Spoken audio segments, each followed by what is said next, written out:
Let's take some time to define a couple of items that we've mentioned a couple of times, but have not gotten too deep into. And these definitions are pretty important for you to understand. The deeper you get into remote work, the more important asynchronous communication becomes. So first, let's define synchronous communication.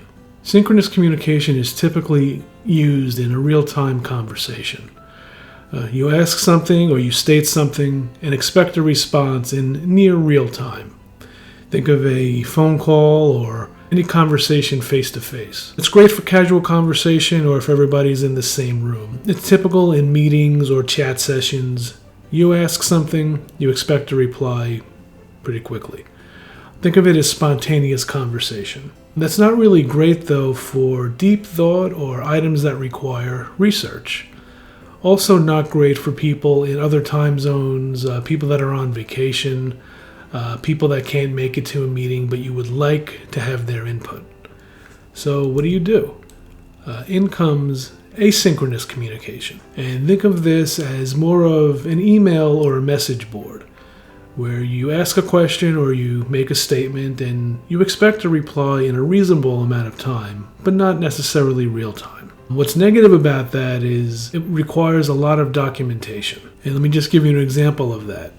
A lot of companies employ what's called a daily stand-up meeting, where you go around the room and everybody on the team mentions what they're working on, what they worked on yesterday, any concerns or blockers. And typically that happens in real time. That could be 5 people, 8 people, maybe up to 10 people or a dozen people, all sitting in a meeting at the same time. Now, in that instance, what happens to the people that couldn't make that meeting for whatever reason? Well, instead of having this meeting in real time, what happens if you document it instead? You create a shared document where everybody posts their updates. Everybody involved in the meeting can look through everybody else's updates and ask questions, add comments if it concerns them. Typical stand-up meeting might go off in tangents where somebody asks what could be an important question, but not everybody in the meeting is concerned about it. So, other people might be daydreaming or looking at their email or whatever and not really engaged in that topic.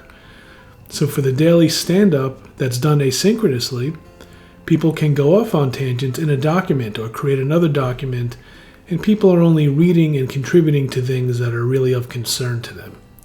So anybody that couldn't make that meeting could review the doc, could ask questions, can review it on their time. It's been said that regular synchronous communication benefits people with the loudest voices. I think most of us have worked with people that have the loudest voice in the room or have very big personalities that really do well in real-time meetings. There are a lot of other people in the meeting that might have something to say, but maybe they're a little shy or don't want to talk over people, so their contributions are maybe pushed to the side.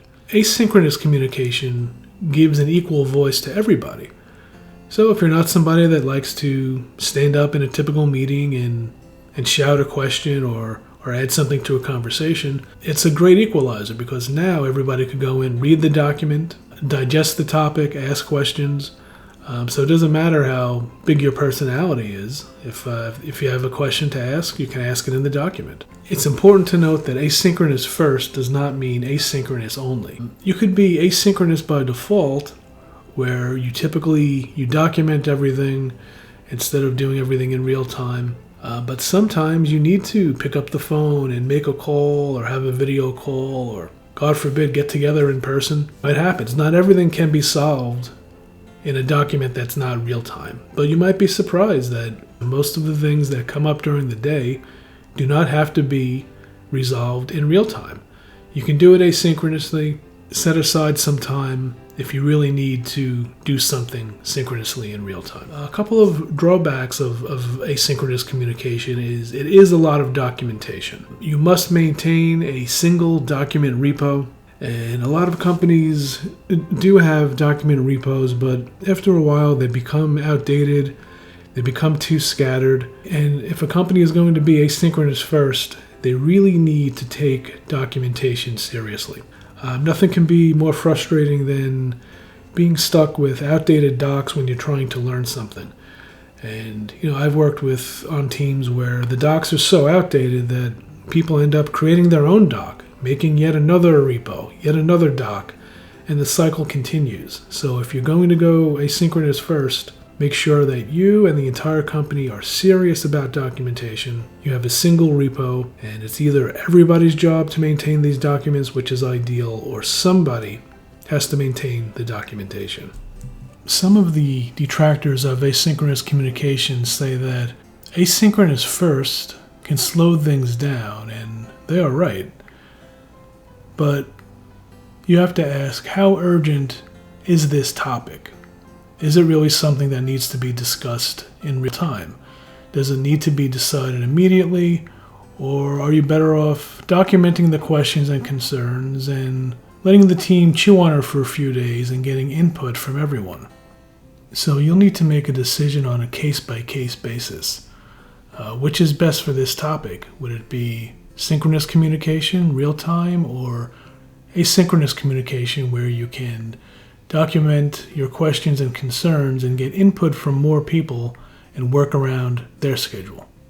Asynchronous communication is slower and more deliberate and more inclusive, but it is not appropriate for everything. So the information that's being discussed in these meetings is important. If it wasn't, hopefully you wouldn't be having these meetings, but try to rethink the delivery mechanism and how the information is presented. Does it really have to be real time? Are you being courteous of other people's schedules and time zones? Are you getting input from the entire team, or just a few people with the loudest voices that always seem to be dominating the conversations?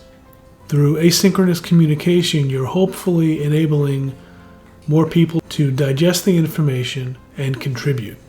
One of GitLab's philosophies is to always try to answer everything with a link. So what do we mean by that? If somebody's onboarding or somebody has a question, you don't want to just give them an answer, you want to answer them with a link. And what that means is try to find a document that exists and share that document with the person asking the question. If that document doesn't exist, guess what? You could create it. So now you've answered a question and you've contributed to the documentation repo. If one person has a question, you could pretty much guarantee that somebody else is going to have the same question.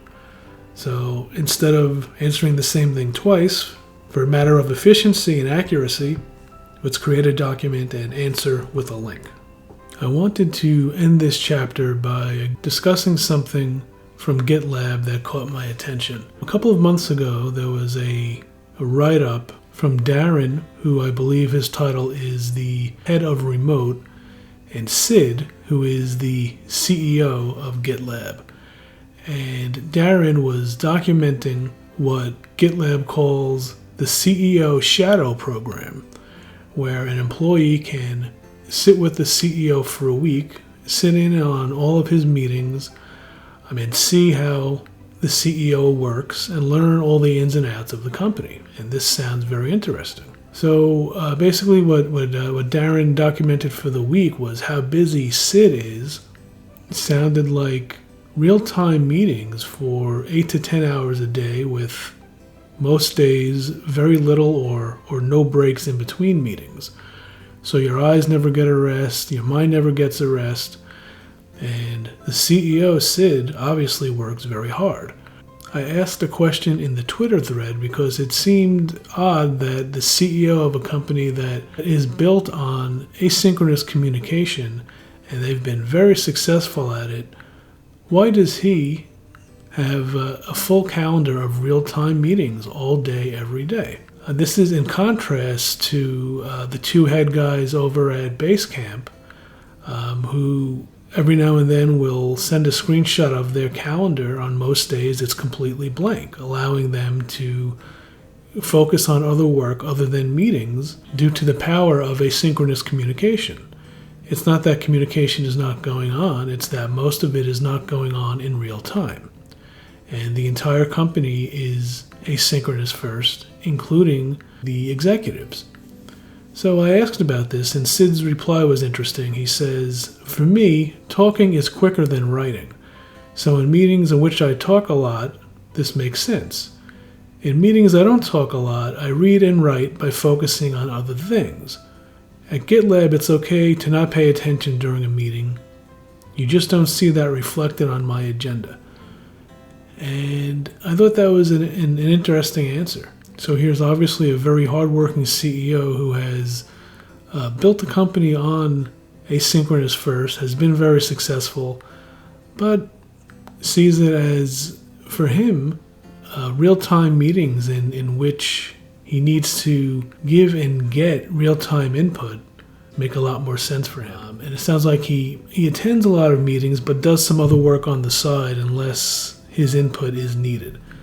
So I'm not quite sure what to make of that. It was a surprising answer for me, though, again, because the two head guys in Basecamp are proud to show their typically empty calendar, where the shadow CEO program at GitLab seems to be the opposite, where the CEO calendar is always fully booked.